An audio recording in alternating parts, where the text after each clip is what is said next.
Good morning students, आप सभी का स्वागत है आपके अपने YouTube channel maths for you academy में। आज हम आपके लिए लेके आए हैं कक्षा 9th की गणित विषय की वर्कशीट नंबर 47, तिथि 21 अक्टूबर 2020। यहाँ पर हमारा चैप्टर 13 चैप्टर चल रहा है सरफेस एरिया एंड वॉल्यूम। और उसमें भी अब यहाँ पर आप देखेंगे तो गोले और अर्धगोले का आयतन यहाँ पर चल रहा है। आवश्यक पूर्व ज्ञान गोले और अर्धगोले की समझ आपको होनी चाहिए। आगे यहाँ पर लिखा हुआ है हम गोले और अर्धगोले का पृष्ठीय क्षेत्रफल निकालना सीख चुके हैं, जो पिछली वर्कशीट में किया है। अगर आपने वो वर्कशीट की वो वीडियो नहीं देखी है तो पहले आप वो देखिए, उसके बाद में आप ये वीडियो देखिए।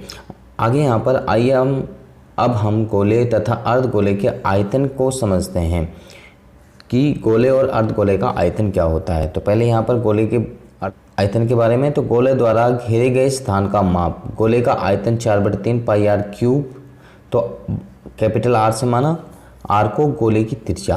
तो ये हमारी यहाँ से यहाँ तक रेडियस यहाँ पर दिखा रखी है, आप देख सकते हैं। फिर है यहाँ पर अर्धगोला। अर्धगोले द्वारा घेरे गए स्थान का माप, अर्धगोले का आयतन यानी कि 2/3 पाई आर क्यूब। तो यहाँ पे इसको आर को कैपिटल आर से माना है, या आप स्मॉल आर से भी मान सकते हैं। तो आगे यहाँ पर आइए अब हम कुछ प्रश्नों को हल करते हैं। पहला क्वेश्चन है यहाँ पर 10.5 सेंटीमीटर त्रिज्या वाले गोले का आयतन ज्ञात कीजिए। 10.5 सेंटीमीटर त्रिज्या वाले यानी कि 10.5 सेंटीमीटर जो है आपकी रेडियस है गोले की, यानी कि स्फीयर की। और अब आपको स्फीयर का वॉल्यूम निकालना है। तो गोले का आयतन का फॉर्मूला 4/3 पाई आर क्यूब। तो यहाँ पर 4/3 ही लिखा, पाई की वैल्यू 22/7 और आर की वैल्यू जो 10.5 दे रखी है उसकी पावर 3, यानी कि वो नंबर 3 बार लिखा जाएगा। तो यहाँ पर या तो उसको 3 बार लिख दो या फिर यह रेज्ड पावर 3 लिख दो। लेकिन जब उसको मल्टीप्लाई करेंगे तो 10.5 उन सबको मल्टीप्लाई करना पड़ेगा। और यहाँ पर ये जो ऊपर है 4, 22 और इनको मल्टीप्लाई करना पड़ेगा और 3 और 7 से उनको डिवाइड करना पड़ेगा। तो हमारा बच जाएगा 4851 सेंटीमीटर क्यूब। 4851 सेंटीमीटर क्यूब यानी कि 4851 सेंटीमीटर क्यूब। दूसरा क्वेश्चन है व्यास 10.5, अब है व्यास, वहाँ त्रिज्या दे रखा था, यहाँ पर व्यास यानी कि डायमीटर। 10.5 सेंटीमीटर वाले अर्धगोले यानी कि हेमीस्फीयर कटोरे में कितने लीटर दूध आ सकता है। दूध आए या पानी आए, जो भी चीज़ है, तो उसमें हमें उसकी कैपेसिटी यानी कि वॉल्यूम ही हमें निकालना है। तो व्यास मीन्स 10.5 सेंटीमीटर दे रखा है। रेडियस हमें निकालनी है सबसे पहले, तो रेडियस 10.5/2 यानी कि 5.25 सेंटीमीटर भी आप इसको लिख सकते हैं, या फिर आप इतना भी इसको लिख सकते हैं। अर्धगोले का आयतन यानी कि volume of hemisphere 2/3 pi R cube. 2/3 pi R cube. तो 2/3 गुणा के 22/7 गुणा के यहाँ पर आर की वैल्यू 5.25 की पावर 3, आर की पावर 3 है। तो इन सभी को मल्टीप्लाई करा और 3 और 7 से डिवाइड किया तो 303.1875 सेंटीमीटर क्यूब यानी कि 303.1875 सेंटीमीटर क्यूब आपका आंसर आ गया। अर्धगोले कटोरे में दूध आया। अब लीटर में निकालना है कितने लीटर आया, तो हमें क्या करना पड़ेगा, सेंटीमीटर क्यूब में है, 1000 से हमने डिवाइड किया तो ये हमारा लीटर में कन्वर्ट हो गया, 0.303 लीटर लगभग। अगला क्वेश्चन है यहाँ पर तीसरा।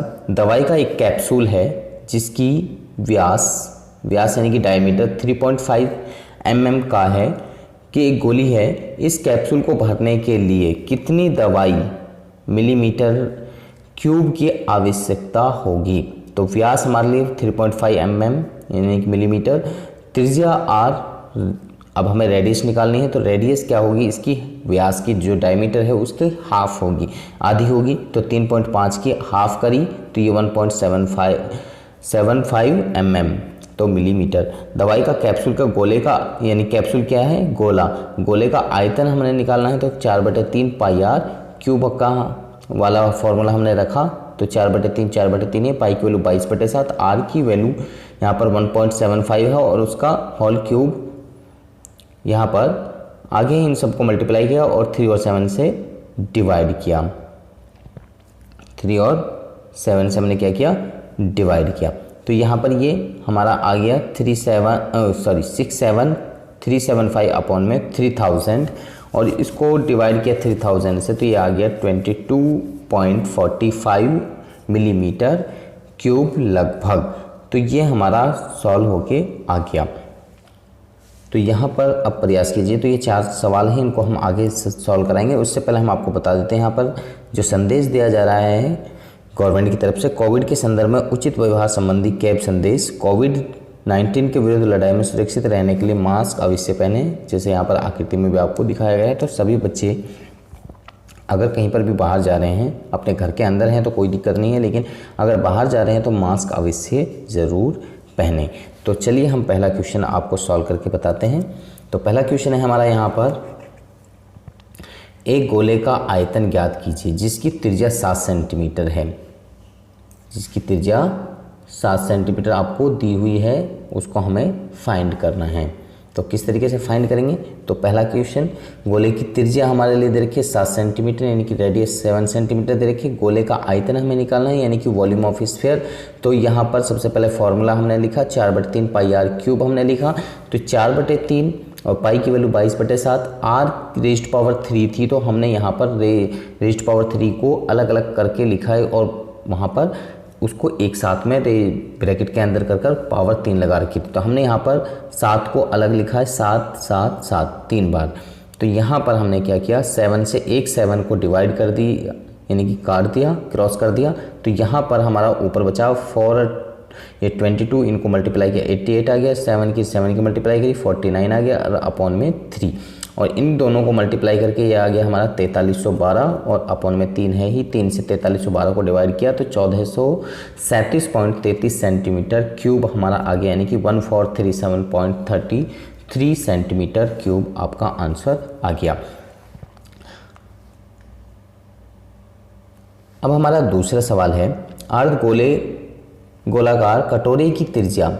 अब हमें एक गोलाकार कटोरा है, उसकी त्रिज्या दी हुई है, इसके अंदर भरे जा सकने वाले पानी का आयतन ज्ञात कीजिए। पानी के हैं या फिर कोई भी चीज़ के लिए कहा जाए लिक्विड के लिए, तो उसमें कितना पानी आएगा, आयतन निकालना है। तो अर्ध गोलाकार कटोरे की त्रिज्या मीन्स, तो त्रिज्या यानी कि आर 3.5 सेंटीमीटर हमारे लिए दी हुई है, या फिर हम इसको 7/2 सेंटीमीटर भी लिख सकते हैं 3.5 को, क्योंकि 2 से अगर आप 7 को डिवाइड करेंगे तो 3.5 ही आपका आएगा।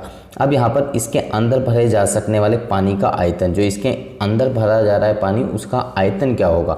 तो यहाँ पर 4/3 पाई आर क्यूब हमने फॉर्मूला लिखा जो हमारा गोले का आयतन का फॉर्मूला होता है। तो 4/3 ही है, पाई की वैल्यू 22/7 हमने लिखी और यहाँ पर आर रेज़्ड पावर 3 है तो इसकी वैल्यू हमने यहाँ पर रखी 7/2 यानी कि आर की वैल्यू हमारे पास में कितनी है 7/2।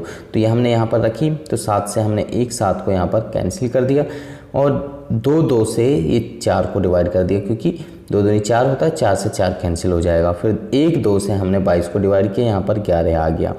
अब हम यहाँ जो ऊपर बचा है हमने उनको मल्टीप्लाई किया, तो 11 गुणा के 7 हमने ये लिखा और अपॉन में यहाँ सिर्फ 3 बचा तो ये 3 हमने लिख दिया। यहाँ पर 11 7 7 इनको मल्टीप्लाई किया तो ये 539/3 आ गया। 3 से हमने 539 को डिवाइड किया तो 179.66 सेंटीमीटर क्यूब आ गया, यानी कि 179.66 सेंटीमीटर क्यूब आपका आंसर आ चुका है। तो इस तरीके से इस सवाल को आप इजीली सॉल्व कर सकते हैं।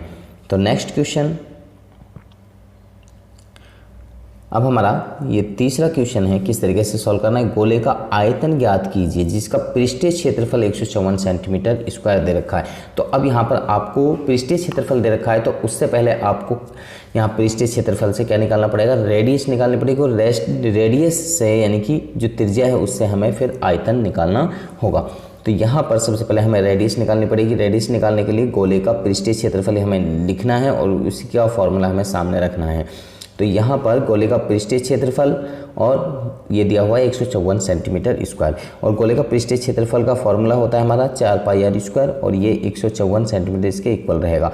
तो 4 की वैल्यू 4 ही है, पाई की वैल्यू 22/7, आर की वैल्यू नहीं दे रखी है, तो सबसे पहले हमें आर की वैल्यू निकालनी है। तो यहाँ पर 154 इधर लिख दिया। यहाँ पर ये मल्टीप्लाई में है सारी चीज़ें। तो यहाँ पर आर स्क्वायर को यहीं पर छोड़ा, बाकी को अदर साइड में लेंगे। तो ये हमने लिख दिया है 154 गुणा के 7 डिवाइड में था तो मल्टीप्लाई में जाएगा इधर, और यहाँ 4 गुणा के 22। तो 22 से हमने 154 को काटा तो ये 7 बार गया, और 7 के साथ की गुणा करेंगे, यहाँ पर लिख दिया, और 4 को यहाँ पर हमने लिख दिया। तो 4 के फैक्टर करें हमने 2 गुणा के 2 हो गया, क्योंकि यहाँ आर स्क्वायर है, हमें सिर्फ आर लेना है, तो ये अंडर में अदर साइड में चला जाएगा। तो यहाँ पर ये अंडर में हमने लिख दिया। तो यहाँ 7 × 7 अपॉन में 2 × 2, तो यहाँ पर एक जोड़े में से एक बाहर आता है, तो ये 7/2 सेंटीमीटर आ गया, या फिर 3.5 सेंटीमीटर आप इसको लिख सकते हैं।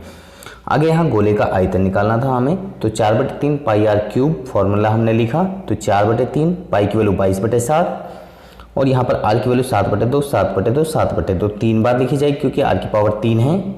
तो एक 7 से एक 7 कैंसिल, और 2 से एक 4 कैंसिल, और 1 से 22 को 11 बार काट दिया। जो ऊपर आया था सेम एज इट इज पहले वाले क्वेश्चन में, तो सेम वही बचा।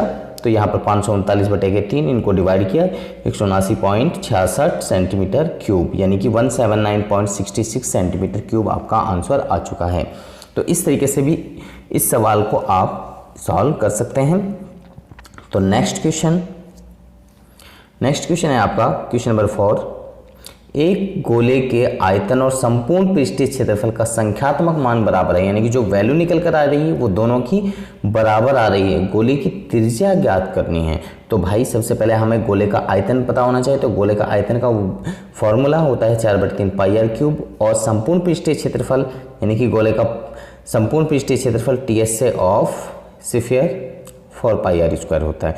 तो यहाँ पर कहा जा रहा है कि दोनों का मान संख्यात्मक मान क्या है, बराबर है। तो हमें क्या करना पड़ेगा, इसको दोनों को एक दूसरे के इक्वल रखना होगा।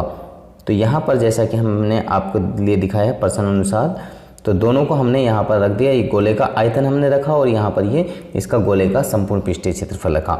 तो जिससे जो करता है, तो यहाँ 4 से 4 कैंसिल हो गया, पाई से पाई कैंसिल हो गया। अब यहाँ आर की पावर 2 है, आर की पावर 2 से ये आर की पावर जो सिर्फ 3 है वो कैंसिल हो, क्योंकि यहाँ सिर्फ r बचेगा और यहाँ अपॉन में 3 बचेगा। तो r अपॉन में 3 यहाँ बच गया, और इधर यहाँ कटने के बाद में सिर्फ 1 बचा। तो r यहीं पर रहेगा, 3 को इधर लेके जाएंगे मल्टीप्लाई में, तो ये मल्टीप्लाई हो जाएगा, और 1 और 3 को मल्टीप्लाई करेंगे तो सिर्फ 3 सेंटीमीटर रह जाएगा।